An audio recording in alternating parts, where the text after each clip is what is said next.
Imagine for a moment a white supremacist regime gave $10 billion to Cornell. Instead of kafirs, young people are having encampments with white sheets to hide their identity.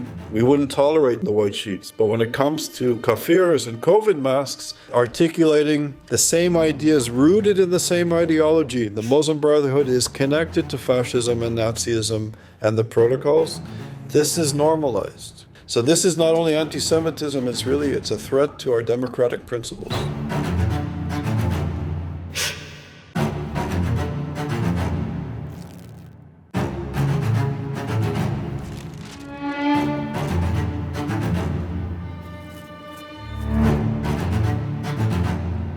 Welcome to The Honest Take, the show that goes past the headlines to find out what's actually true about Israel and the people covering it. I'm Ben Chertoff, and my guest today is Dr. Charles Asher Small, the founding director of ISGAP, who has spent 23 years tracing how Qatar's money entered American universities, rewired academic discourse, and helped produce the anti-Semitism crisis we're living through right now. In 2012, Dr. Charles Asher Small was pulling an all-nighter in Palo Alto when he stumbled across something. A Yale administrator with suspicious ties to a pharmaceutical company in Cambridge. A family linked to weapons given to terrorists. He started pulling the thread. What he found became Follow the Money, one of the most consequential anti-Semitism research projects in the Western world. And the numbers are staggering. An estimated $100 billion in undocumented foreign funding flowing into American universities.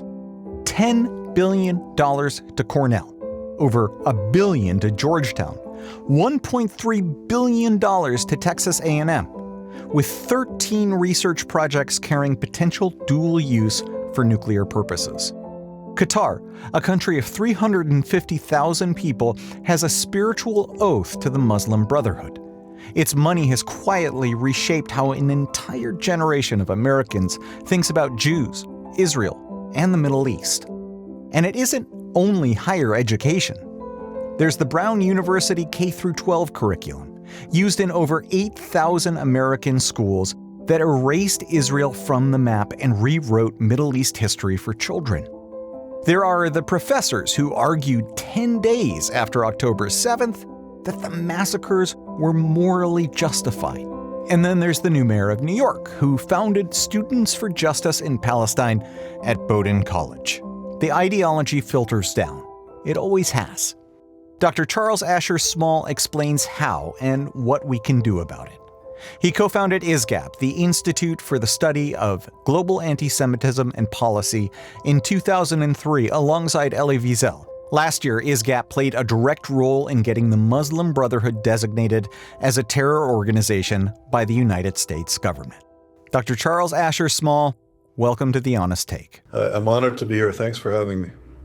So you co-founded ISGAP in 2003 with Elie Wiesel, right, at a UN conference. What was the environment in 2003 that was the impetus for this? It seems like such a pleasant time compared to today. Correct. So I think some of us began to see the rumblings of global anti-Semitism.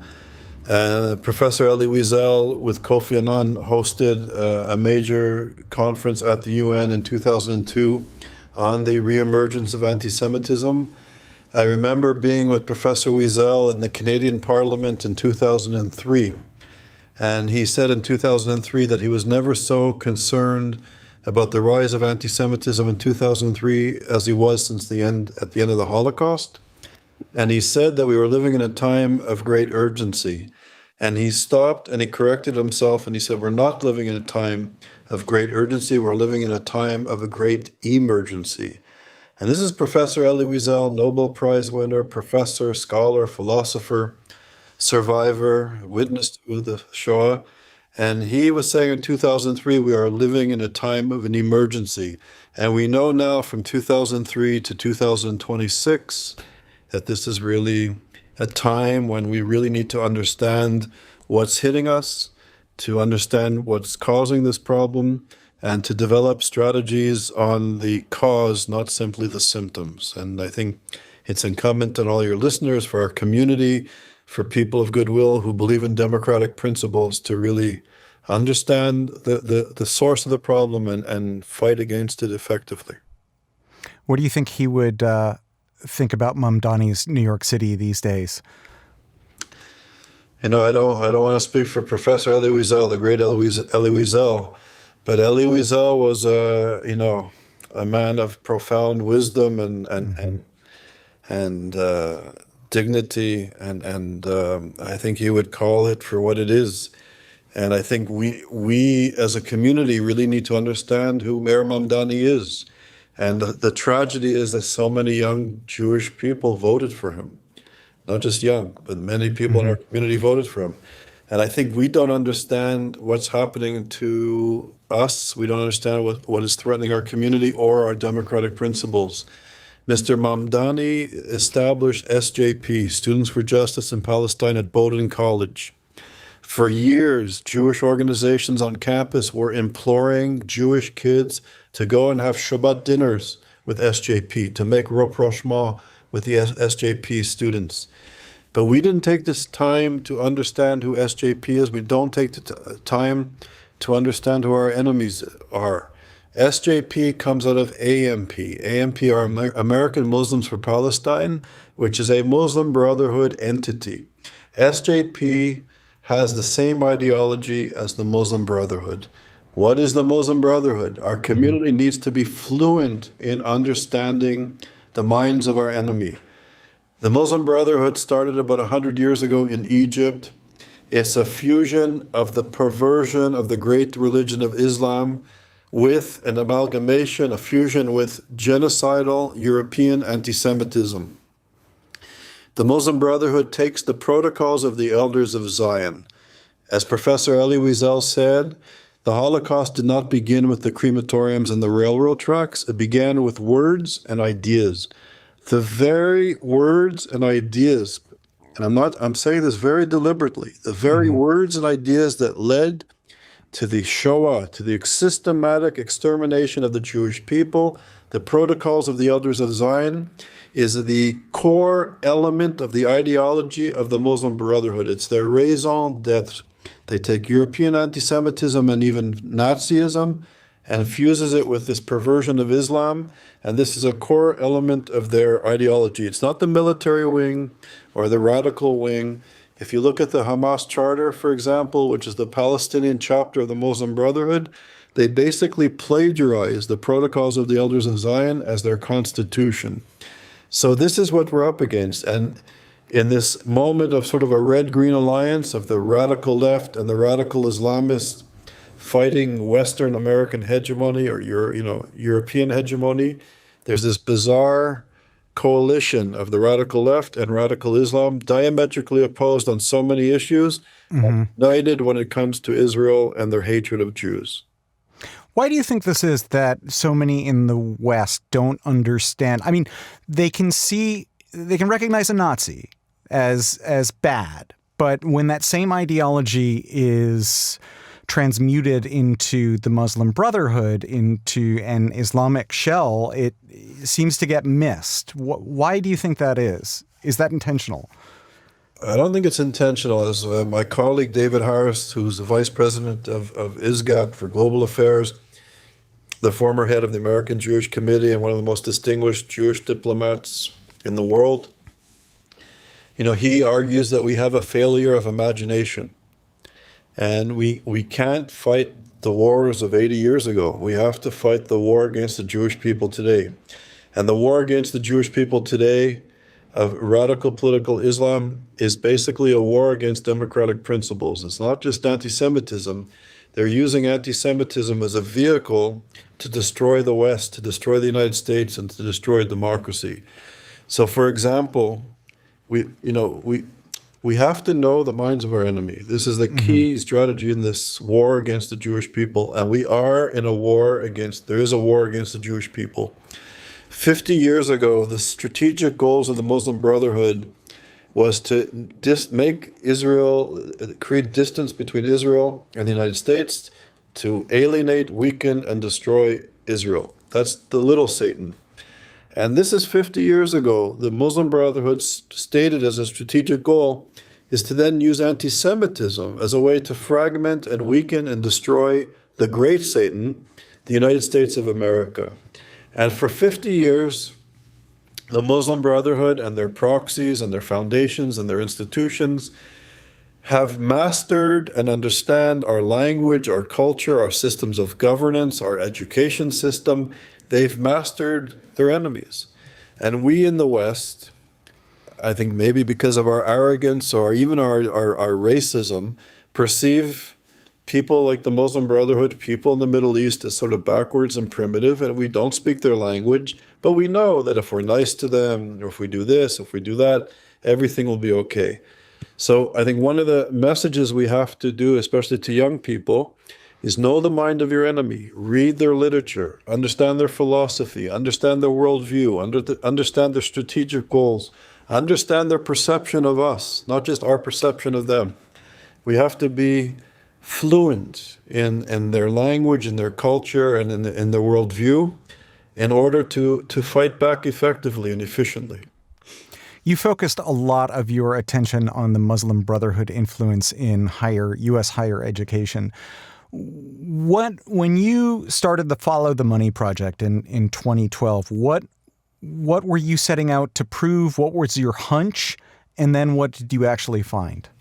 So it's a good question. I fell into this by mistake. In 2012, I'm usually late for deadlines. That's sort of the way I operate. I was late for finishing a book project, and for the last month I was pulling all-nighters. I wasn't sleeping or eating properly and just writing and finishing the manuscript. And I sent off the manuscript, and when you're wired, you can't sleep. So I was sitting in Palo Alto. I was at Stanford at the time, and I was surfing the internet, looking at hockey, sports scores, and reading newspapers on the internet.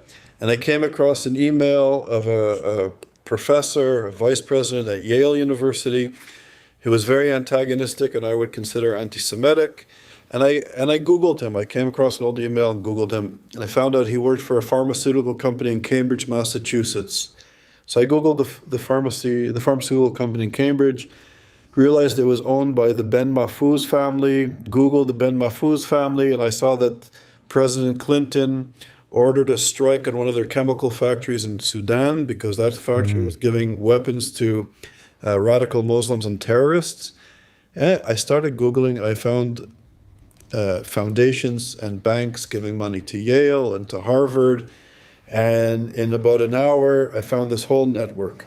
And I do social theory and philosophy. I had no idea if what I was finding was real or the tip of an iceberg. And I gave it to scholars who were experts on the Middle East and terror financing. And sure enough, this was the tip of an iceberg. So this led me on an odyssey that started in 2012. And now in 2026, our project has grown. From 2012 to 2019, I was working with a colleague who was a retired forensic accountant. And we found $3 billion in undocumented money coming from the Muslim Brotherhood to American universities. In 2019, we presented our report there was a summit on anti-Semitism in Washington, and we presented our research in front of the Attorney General, the head of the FBI, Homeland Security.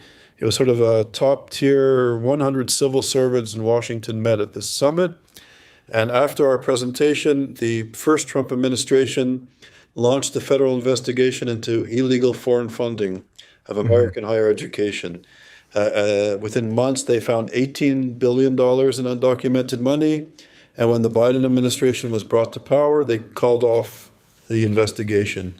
But because of our, minor success, ISGAP's minor success, we were able to start to grow our research project. And now we have an incredible team of scholars who are experts on anti-Semitism, radical Islam, and forensic accounting.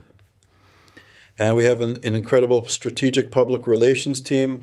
They don't promote ISGAP or Charles Small. They promoted the idea of Qatar and the Muslim Brotherhood and foreign funding, which is now a topic of conversation, thankfully, within our community. So up until now, we estimate that we've uncovered tens of billions of dollars, about $100 billion in undocumented money coming to American universities. We estimate that the Qataris are playing with up to $1 trillion in assets using soft power to promote the ideology of the Muslim Brotherhood. So the question is, why would Qatar support the Muslim Brotherhood? So Qatar is a tiny country of about 350,000 citizens. It's one of the wealthiest countries in the world per capita. And the emir, the leadership of the royal family of Qatar has a bay'ah, has a spiritual oath to the Muslim Brotherhood, and the royal family follows the religious edicts, rulings, and fatwas of the Muslim Brotherhood. And as we know, the Muslim Brotherhood wants to destroy Israel and destroy democratic countries. The spiritual leader, Yosef Qaradawi, preached his entire life that the true believer, the true Muslim, is obligated to complete the work of Hitler. So this goes back to their ideology.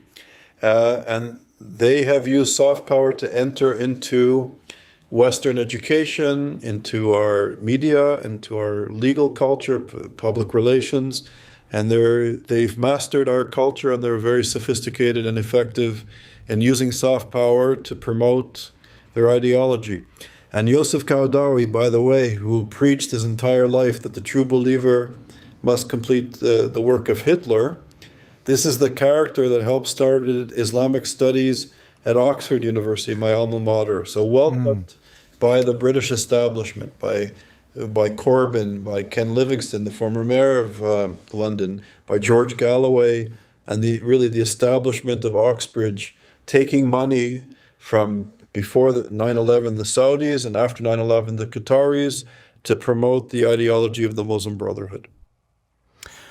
When you say follow the money, what does that actually look like in a practical research sense? What sort of documents are you pulling? What databases? What does the actual reconstruction look like? So it's a good question. So our experts on radical Islam in the West and anti-Semitism, for example, we've done about 23, 24 reports since October the 7th.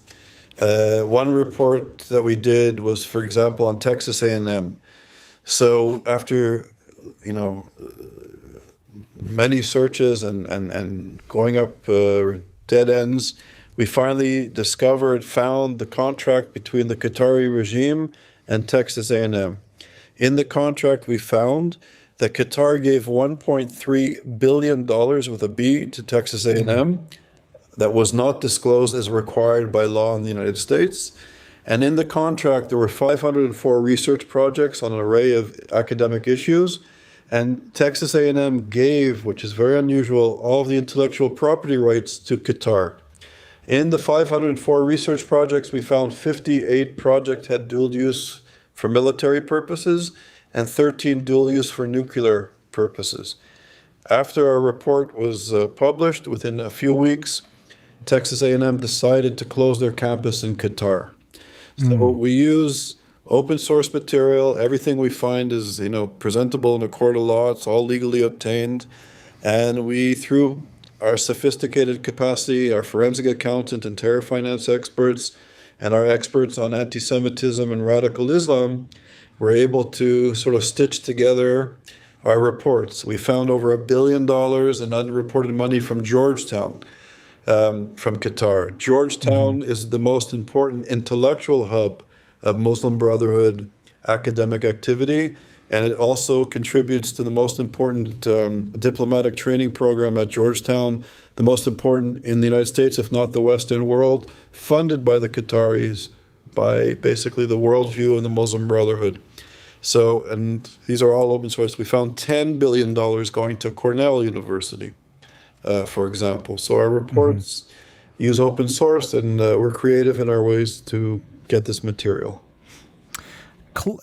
Columbia University, epicenter of the campus protests and encampments after October 7th. They reported $0 from Qatar to the Department of Education, yet they received a big chunk. Is that an accounting mistake? Did they forget that, or is that an intentional obfuscation? So it's a great question. So there's laws in the United States dating back to the Second World War, where the Americans were afraid of infiltration by Nazis and communists. So there's laws governing foreign investment and foreign contributions to nonprofit organizations and education institutions. So the laws have been on the books for decades, but the laws are really not being implemented and adhered to or policed. So Columbia, Harvard, Yale, and many other universities forgot to file their annual audits and give them to the Department of Education as required by law. Harvard insisted for years, in any contribution over $250,000 from a foreign entity has to be documented. The university has to show the exact amount of money and the source of the contribution. Harvard would only give a total with no sources, no individual breakdown or source of country. They would just give the total and not adhering to the law. Yale didn't file for many, many years, and they said it was a clerical error. The same with Columbia. But of course, these were universities that were receiving billions of dollars, and I'm choosing my words carefully and accurately, but the universities were not disclosing it as required by law. Do you know if that is specific to Qatari money or if that is all, the bucket of foreign money?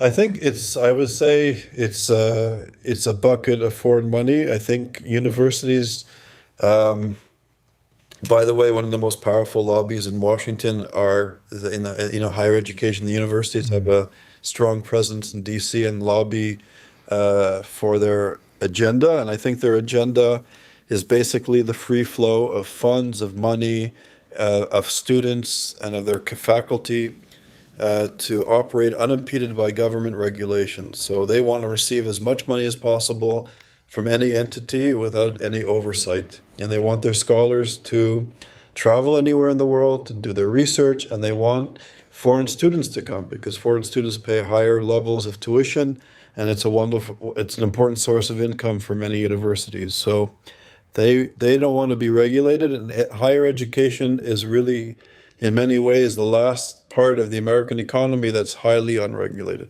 and obviously needs oversight. In some of these cases, it seemed like, if I'm reading the reports correctly, that the money that came in from Qatar actually balanced their books, that it filled some serious budget gaps. Of course. Your headline finding that receipt of foreign funding from the Middle East, from authoritarian regimes, is statistically associated with a 300% increase in anti-Semitic incidents on campus. Critics will say correlation isn't causation, but you've gone deeper to make the case. Sure. So in one of our reports, we show, as you just said, that American universities receiving funding from Qatar have up to 300% more instances of anti-Semitism on their campus compared to American universities not taking money from Qatar. So there's an issue there. Mm-hmm. Another issue, for example, and I use this issue often, we have a small research center at Cambridge University in the UK.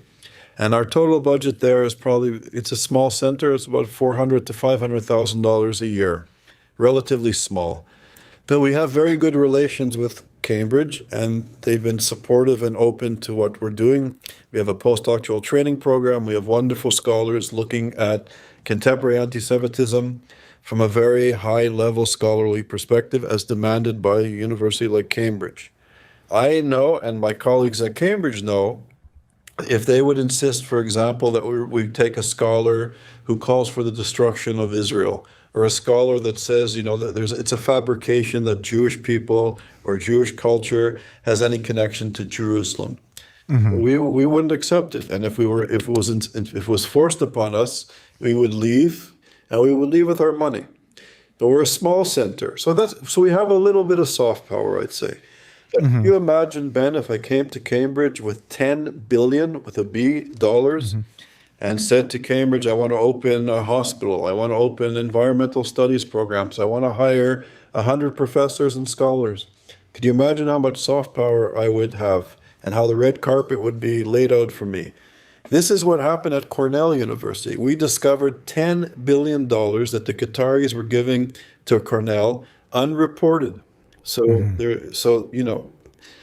and when universities, American universities and other universities in the Western world are taking money from countries or foundations or entities that are calling for the destruction of Israel and the murder of Jews, or the subjugation of women, or the murder of gay people, or the destruction of democracy. The question to me is, how can an institution of higher education, which I would argue has a profound sacred responsibility of providing young people go to universities ultimately to learn how to be citizens. This is where they learn many of their integral values as they become adults and go into our world, into our society as future professors or journalists or captains of industry or political leaders. How is it possible that that institution that has to instill in young citizens critical thinking, the value of a liberal education, the value of what it means to be a citizen in a democracy, how can that institution take money from actors that want to murder people, that want to exterminate people, that want to destroy the very fabric that are the foundational elements of our democratic society? It's irresponsible, and I would argue criminal. What is the status of the federal investigations into this? Have they been picked back up with a new administration? Is this something that you're still pushing for? Yeah, so we're trying to help get the Deterrent Act passed. So the Deterrent Act passed Congress last year and is before the Senate. The Deterrent Act basically strengthens the oversight of foreign investment into higher education. So the threshold now, the university must declare anything more than $250,000 and over. Under this new legislation, any contribution of $50,000 or more would have to be reported to the government. And also countries that are at war, are hostile to democracy, to the United States, would also be the guidelines would be much more stringent of where universities can take money. So this is before the Senate, and we hope it will pass in the coming months. So that's one area that we're focusing on. And of course, this country, the United States and other countries, this country has the Civil Rights Act. It's illegal for institutions, for businesses, certainly for universities and companies to discriminate against citizens, be it for sexual bias, for gendered bias, for racial bias, and for anti-Semitism. And clearly, it's unfortunately how clear it is that the environment in many universities these days are hostile to Jewish students, faculty, and staff. And the Trump administration, in many instances, are calling out the universities for this problem that they have, which contravenes laws in this country. What I find really scary is that this isn't only higher education that you found influence. Can you talk us through what you found at Brown? So I think this is a very important point. And I think one of the most, troubling, repugnant projects that we've worked on is looking at foreign influence in K through 12 education. So we've discovered programs supported by Qatar and the Muslim Brotherhood that are creating curriculum for American children. So there was a program called the Choices Program out of Brown University, out of the history department, with Professor Bartov is connected to, by the way, who's a controversial figure, and he was involved in the Choices Program. Mm-hmm. So the Choices Program, funded by the Qataris, funded by the Muslim Brotherhood, is an entity that created curriculum for over 8,000 schools across the United States of America for K through 12, for children. And in these courses, we discovered Israel was erased from the map, the history and presence of Jews and Christians in the Middle East erased from curriculum. So this is the manipulation of American kids. And when we published our report, and ISGAP has a modest following. We're not a huge organization, but it was amazing how many parents across the United States, from California to Maine to Rhode Island to Vermont, were contacting ISGAP saying that their children, 4, 5, 6-year-old kids, were learning anti-Semitic, were taking anti-Semitic teaching or curriculum in their schools. So this is really, it's manipulating children, it's building, another generation of Americans to dislike Jews, to not understand the presence of Judaism and Christianity and the complexity of Middle Eastern societies. And it was a repugnant form of soft power and manipulation. Have you been able to look into any other programs for K through 12 education? I mean, I have to imagine that that's not the only one. Correct. So, by the way, we had a minor victory when our report was published. Brown University, closed the program, the Choices program, and distanced themselves from Choices, which is a small victory. There's other organizations in the United States looking at how the publications of textbooks are being manipulated and influenced. There's other programs, in publishing school textbooks and children's books in the United States that are being funded by these nefarious actors. And there's other organizations also doing research on this. It's a very important topic. And it doesn't just require direct funding, right? I mean, I think some of your research has shown that the funding in higher education echoes outward to society at large. Can you talk a little bit about that? I think ideas matter. And ideas in universities really, the discourse in universities, the ideas that are discussed at universities filter down into society. And if we look at the history of anti-Semitism, if we look at the Holocaust and the Shoah, and we think about this, the great universities in the 19th century in Europe were teaching that there was racial hierarchy.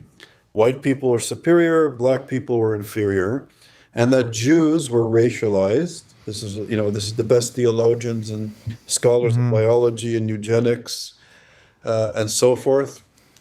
They defined the Jew as a race, and that the Jews were poisoning the purity of the white Aryan race. And these ideas that were circulating in universities filtered down into society and were sort of the foundational elements to the Shoah. Racial purity, white purity, Jews were poisoning the race, and this filters down into society, and in the right social, economic, and political conditions, there's a rise of this philosophy that comes to power, and this ends up in the final solution. 2 generations later, in the 1970s, 1980s, 1990s, at the best universities in the United States and in the Western world, the notion of the Jew shifted. So in less than 2 generations, Jews were defined as not white and the problem.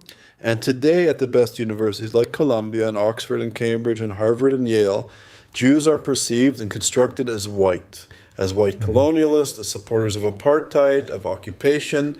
And this has been these ideas have been going on for decades. Edward Said, who was at the forefront of this new emerging ideology, I remember in 1983, he said that he was the last remaining Jewish intellectual, and that Jewish scholars in the United States became scribes in the suburbs, and that the Palestinians were the Jews and the Israelis and the Jews were the Nazis. This is Edward Said, who helped write the Palestinian Charter. Correct. And this is Edward Said, 1983. At Columbia. At Columbia University, downtown, central, Upper West Side, New York City. And people dismissed him. Maybe he had a bad day. Maybe he's a bit disconnected from reality. But those ideas, 40 years later, are the zeitgeist. Those ideas are the dominant way that Israel and Jews are perceived, not at the encampments, not on the marches through the streets of Brooklyn, but in the classrooms of our best universities. And these ideas, the demonization of Jews, the demonization of Israel, we perceive them as our liberalism. We allow these professors to say this. We allowed, these radical scholars to say what they say because, this is a liberal society, and there's academic freedom, and these ideas are tolerated. But these ideas filter into society, and if you think about it, if Israel is a apartheid, racist, colonial, occupying, genocidal entity, from a liberal human rights perspective, we are morally obligated to dismantle it. And anybody who supports this enemy is part of the problem. And I remember, and I was just telling a colleague earlier today, about 10 days after October the 7th, 2023, after the pogrom, I went to a teach-in with a colleague at Columbia University in the School of Social Work, and there were professors of literary criticism, philosophy, and gender studies, and their doctoral students at this teach-in on the occupation. Right. And Columbia is one of the best universities in the world. The professors there and their doctoral students are masters of the literature. These are very smart, highly educated people. And they were arguing that the occupation must end by any means necessary, including violence, and that what happened on October the 7th was part of the resistance and was morally justified, and that the resistance must continue until the occupation ends from the river to the sea. And professors of gender studies, women who purport to be feminists, were saying that the resistance was justified, that the rape and the torture of what I would call Israeli Jewish women, they were calling occupiers, was justified, and that the violence will only end when the occupation ends. But they were arguing this at the highest levels of scholarship and intellectual discourse. And they went on to say that anybody that supports the occupation must also be resisted by any means. They were calling in intellectual terms for the violence against their fellow colleagues at Columbia, students, faculty, and professors who support the occupation. Extraordinary. So ideas filter down into society, just like the ideas at the best universities in Central and European universities filter down to justify and legitimize the Shoah. This discourse, as my colleague at the University of Texas, David Patterson, a scholar of the Holocaust, refers to how this is morally required today, at an intellectual level. So these ideas are dangerous, and they filter down from the classroom to the encampment, and now they're marching through our streets, they're marching to our synagogues. In Montreal, where I was born, they're burning effigies of Jews. Yeah, I saw that. They're tearing down, there's a young Jewish girl who went missing in Toronto, a young Jewish kid. They put up posters, for information leading to her discovery. They're being torn down, a Jewish girl from Toronto. So the rhetoric, these ideas are important. So we need to understand how ideas filter into society and what they mean and how they're translated and how people act upon them. You made the point about gender studies and professors who would purport to be feminists, very leftist spaces. We've spent a lot of time focusing on right-wing anti-Semitism and the danger that is absolutely there. You talked about the red-green coalition, the leftists and Islamists. They are, as you also said, so diametrically opposed in every other way besides their hatred of Jews. Is that the only glue that's there? So here, I think, is a clear example. Judith Butler, who's a very famous philosopher at Berkeley, California. Formerly, she was at Columbia for a while. She argues that Hamas and Hezbollah must be perceived as part of the global political left, progressive political left. Judith Butler is Jewish. She's a woman. She's a queer feminist, and she has an illustrious career, an independent woman. If a queer, Jewish, independent woman would leave her home in Gaza unaccompanied by a male member of her family, she'd be punished. I sarcastically say if the two of us were walking down the street, I'd probably get one bullet in the head because I'm a Zionist, she'd get 4 because, feminist, queer, profession, etc. So why would a woman, an intelligent woman, a highly educated woman, want to be associated with social movements that want to subjugate women, murder gay people, kill Jewish people, and destroy democracy, a system in which a liberated woman could function and have a career and be independent? And I think it's rooted in this sort of postmodern philosophy in which Foucault and Said are leading intellectual members of. Said and Foucault perceived the Iranian Revolution as something progressive and positive, and they thought the Iranian Revolution would be akin to what the French Revolution was to Europe. The Iranian Revolution would be to the Middle East and the region. Never looking at the cleavages and the reactionary ideology of these movements, but it's something progressive. And it's perceived as progressive because the radical left wants to free the spaces of the world that were once colonized by Europe and the West and the United States, to liberate the world from Western American hegemony. This is part of the decolonization process. And the Islamists, undemocratic, sexist, homophobic, and anti-Semitic, they also want to rid the world, the region, of Western and Christian and European influence. So this anti-Western hegemonic worldview kind of brings these two very different ideologies together. And I think the anti-Semitism, the irrationality of the anti-Semitism, blinds them. And I think in a way, I would recommend that people look at the work, for example, of David Nuremberg. And David Nuremberg just gave an amazing lecture. It's called the Tanner Lecture at Cambridge University. It's on YouTube. I'd recommend people to look at it. And, if you get a good liberal education, we understand how racism and sexism is deeply rooted in our society, in our language, in our culture, in our cities, how cities are segregated, how men and women get different pay for the same work. If you get a good liberal education, you're aware of it, but we don't get the same critical education and understanding how, like racism and sexism, anti-Semitism is deeply rooted in our civilization and our society.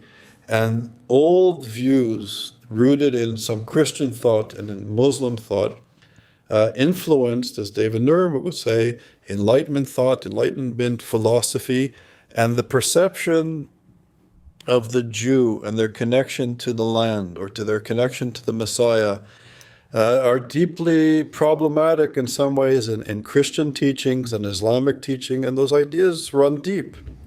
So, sometimes certain ideas are more easily conveyed or accepted in society because we've been exposed to them for generations, for many centuries. So these ideas about the Jew could resonate. It's the contemporary context is reactivating old perceptions in a very powerful way. So the anti-Semitism is old, and it's reemerging in the contemporary context in new forms with old underpinnings. It's really amazing. You'd think that they'd be able to look at the Iranian Revolution and see how that turned out and make some adjustments to their ideas based on that. If you think about it, you make an important point. Imagine after October the 7th, after there was a pogrom, a massacre of innocent people, you have students and faculty coming out of some of the best Western universities in support of this anti-democratic, reactionary, fascistic, anti-Jewish, sexist, homophobic social movement. And, there's been this explosion of support for Hamas and anti-Semitism. Tens of thousands of people were gunned down and murdered by this reactionary regime in Iran. Where are the students? Where is the faculty? It's extraordinary. And if people question the impact of soft power, of taking money from the Muslim Brotherhood, Qatar, and before that Saudi Arabia, before 9/11, if we don't understand the impact of soft power, just look at how young highly educated, highly intelligent people, young Americans and Canadians and Europeans, have reacted to a pogrom and have remained silent when one of the most repugnant, reactionary regimes that supports terror and suppresses its people, murders tens of thousands of people, and we're silent.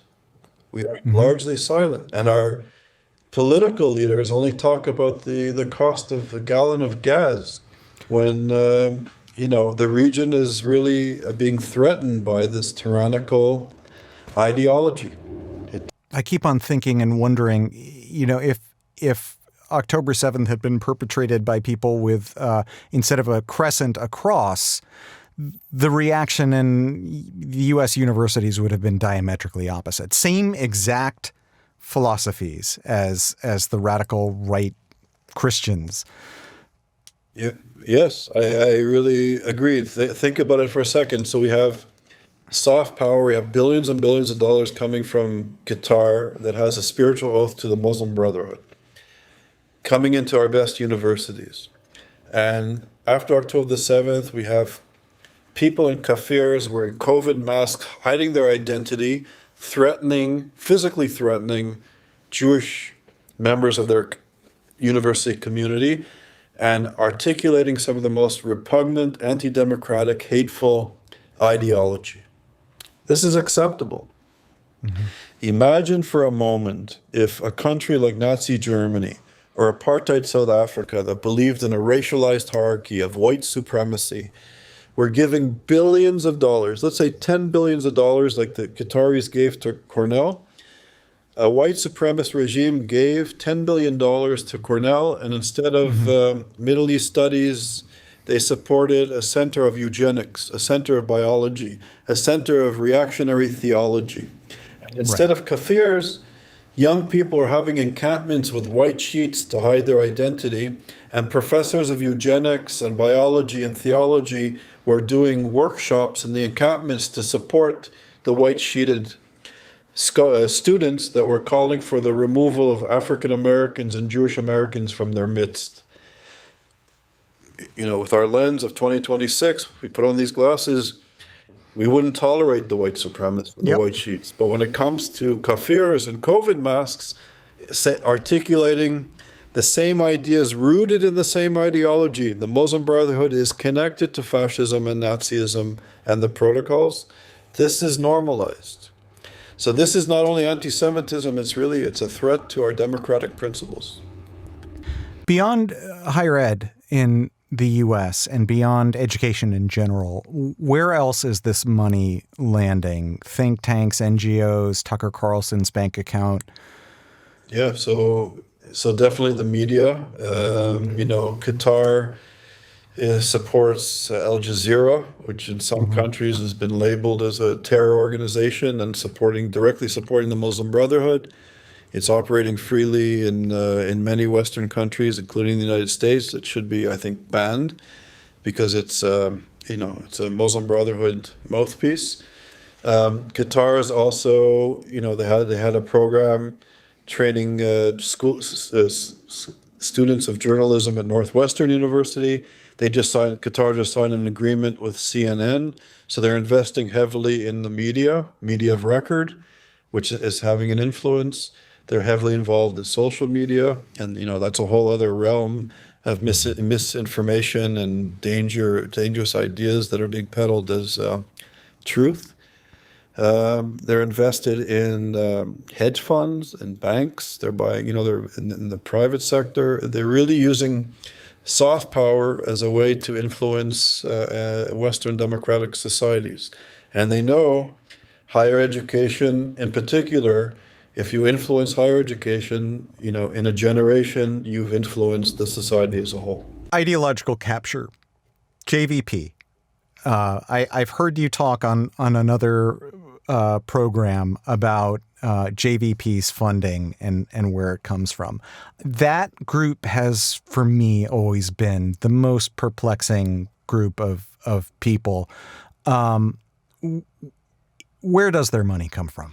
So it took a long time to find the sources of their funding. It's still difficult to uncover, but we now know that SJP, Students for Justice in Palestine, which comes out of AMP, American Muslims for Palestine, is a front for the Muslim Brotherhood. They have the Muslim Brotherhood ideology.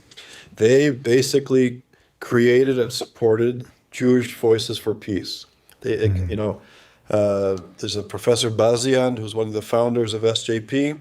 He was directly related in developing Jewish Voices for Peace, and there was a moment where he was sending emails on behalf of Jewish Voices for Peace, and he made a mistake, and he sent it from his email rather from the JVP email address. So they're directly connected, and we now know that Singham, who's out of China, who's connected to the radical left, and Code Pink, and this Neville Singham, right? Is who we're talking about? Yeah.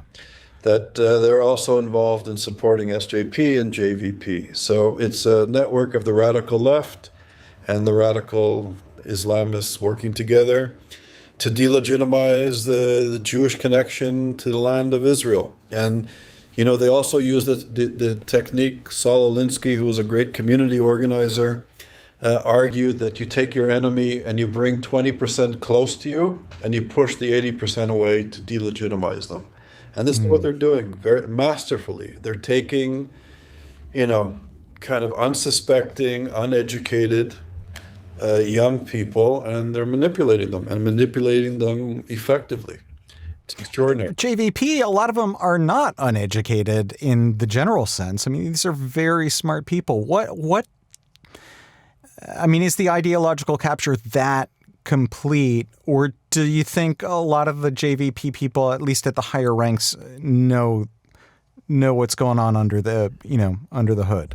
No, I think the organizers of SJP and JVP know exactly what they're doing. And if you look at Mamdani, who comes out of SJP, he's doing this masterfully. He had a beautiful Shavuot celebration where he brings the radical left and a few anti-Zionist religious people, and he has a Shavuot party. He looks like a nice guy.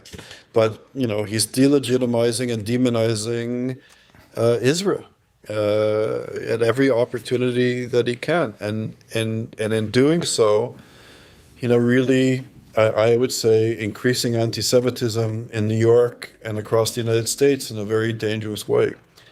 And this is the goal. This is the objective of SJP. It's not to do rapprochement and have a two-state solution. It's the destruction and the dismantling of Israel.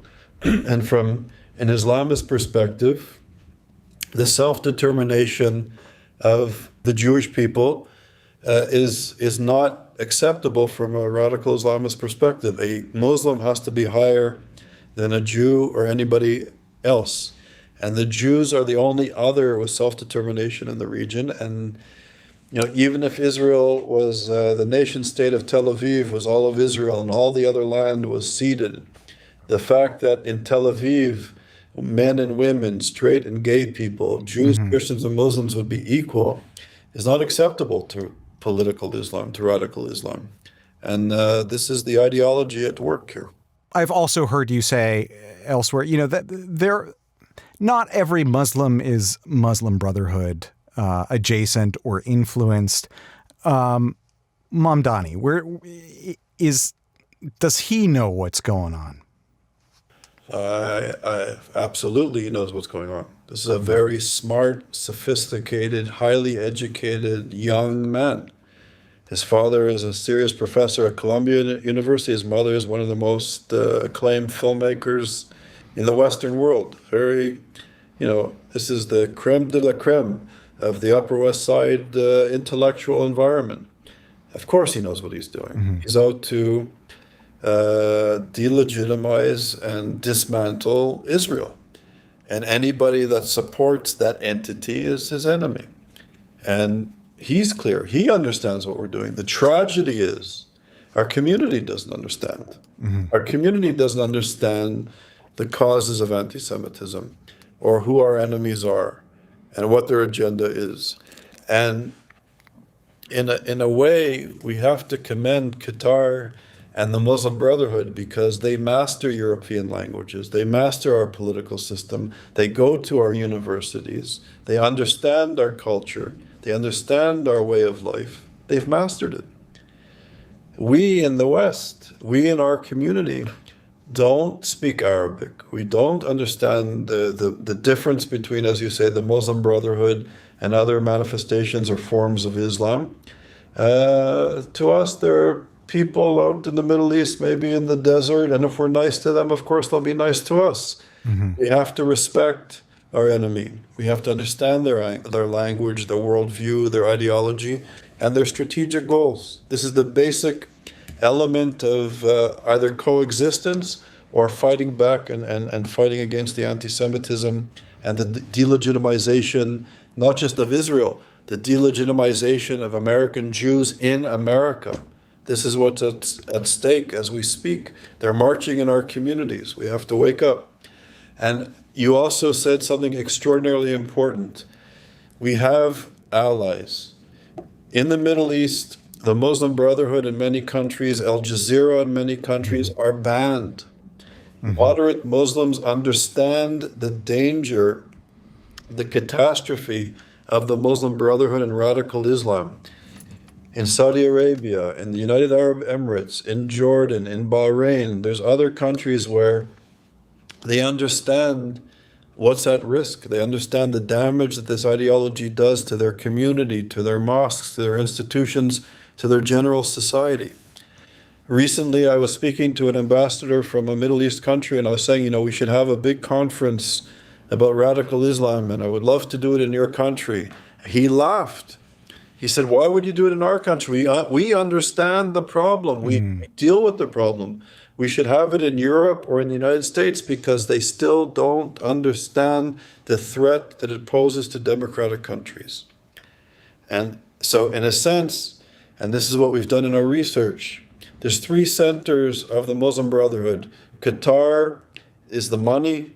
Turkey is command and control. This is where the terrorist, the flotilla comes out of, etc. The military operations. And London for money laundering. These are the three centers of the Brotherhood. And the money is coming into Western countries, into Canada. Canada is changing rapidly, and from Canada and the United Kingdom into the United States. So, you talked earlier about the power of ideas.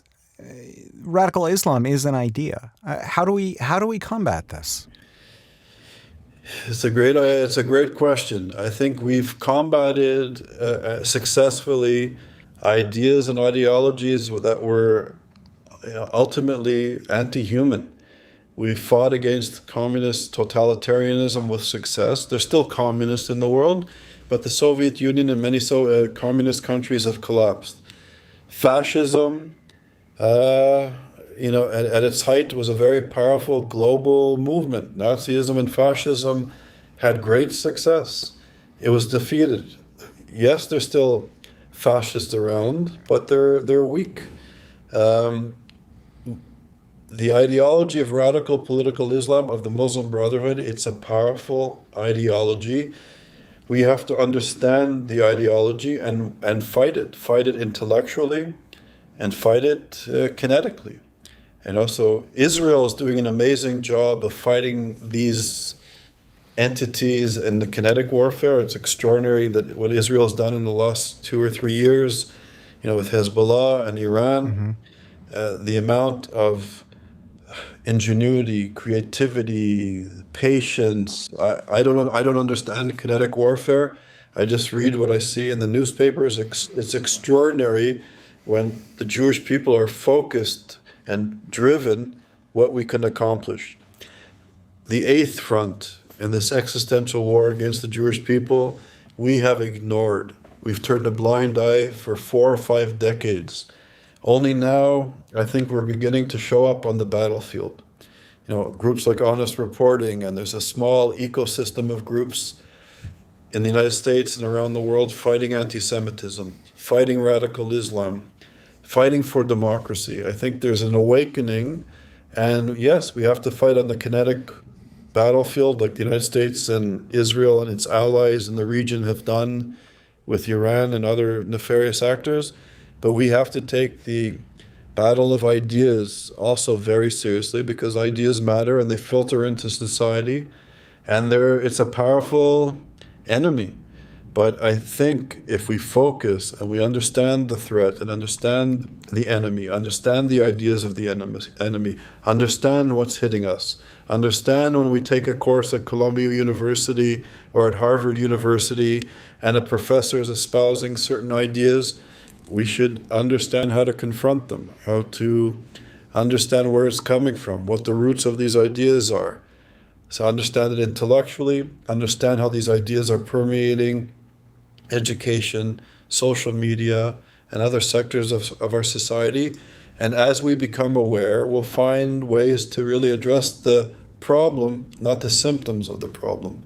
So you're right, ideology is not easy to fight, but we have successfully fought ideologies that are anti-democratic and anti-human.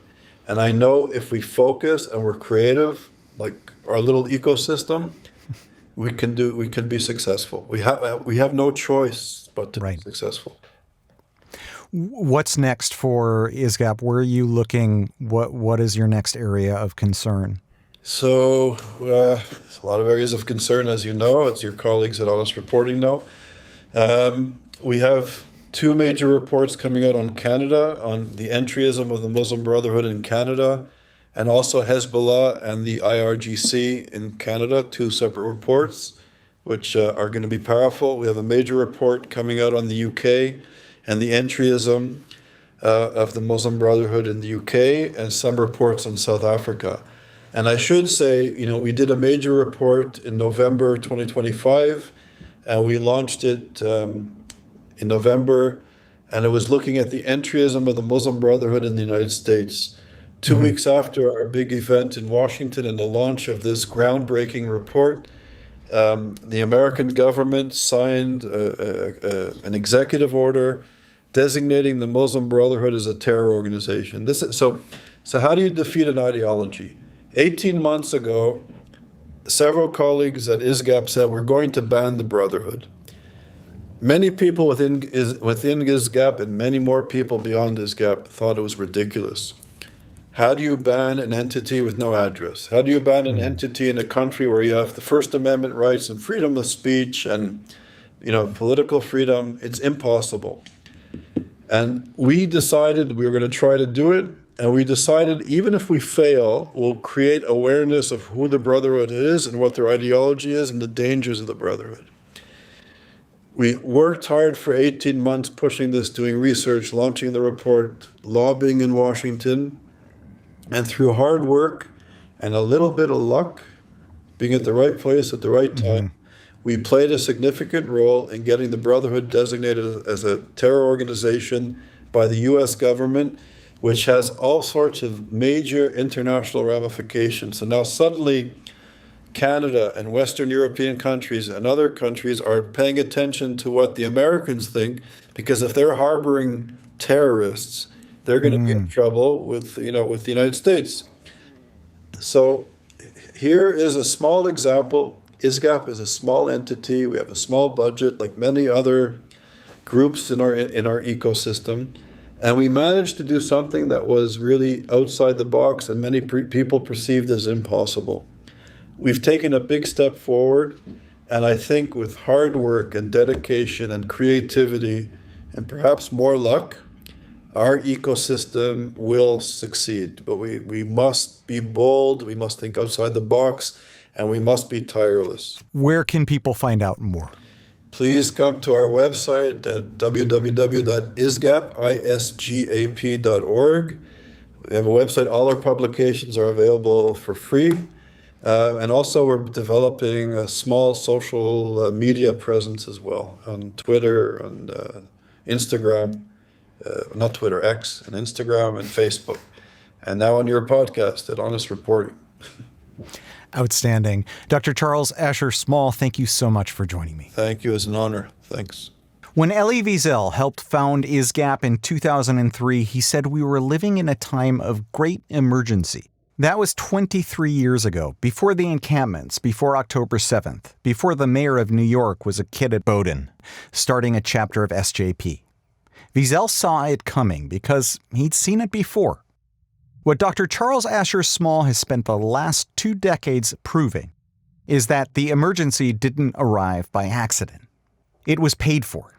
$100 billion in undocumented foreign money, $18 billion recovered by a single federal investigation, a curriculum in 8,000 American classrooms that wipes Israel off the map before a child can find it. The ideology doesn't stay in the faculty lounge. It filters down into the streets, into City Hall, into the comment sections, and into the minds of kids who have never met a Jew. That's what Charles Small has been trying to tell us. And the numbers, finally, are starting to make people listen. Dr. Charles Asher Small is the founding director of ISGAP, the Institute for the Study of Global Antisemitism and Policy. Links to his work, the Follow the Money Project, and ISGAP's federal filings are in the description. If you're getting something out of this show and you want to help, do me a favor. Leave us a review on Spotify or Apple Podcasts. It takes 30 seconds and it helps more people find us, getting this message out farther. If you're not already, subscribe and hit the notification bell so you never miss an episode, and follow Honest Reporting on Instagram, X, TikTok, and Facebook. I'm Ben Chertoff. This is The Honest Take, and we'll see you next time.